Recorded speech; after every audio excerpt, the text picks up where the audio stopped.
Ça s'est très bien passé. On a parlé de résilience, forcément. On a pu aborder la perception de chacun de la résilience, la définition qu'on pouvait en avoir et comment chacun dans nos activités, on peut mettre en place cette résilience ou on a pu la traverser au cours de notre carrière. On n'a pas vraiment des visions différentes. On avait des sports collectifs et des sports individuels.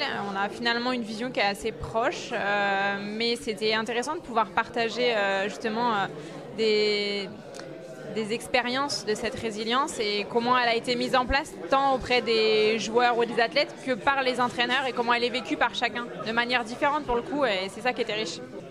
Globalement, on s'est accordé sur le fait que la résilience, c'est la capacité à se relever après un échec ou de traverser une difficulté et d'en faire du positif, de faire germer du positif des difficultés qu'on peut rencontrer dans la vie sportive, mais aussi dans la vie de tous les jours finalement.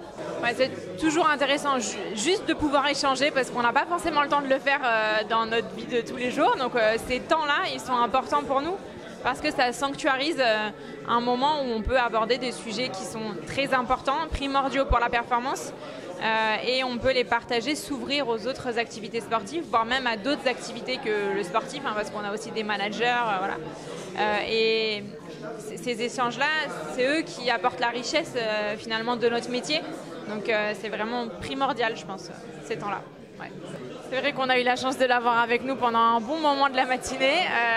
Il a déjà partagé, au-delà de son expérience qu'il nous a partagé en ouverture, sa vision des choses et comment lui, il traite ces questions-là dans la gestion du collectif, dans le groupe, avec les individualités du groupe aussi.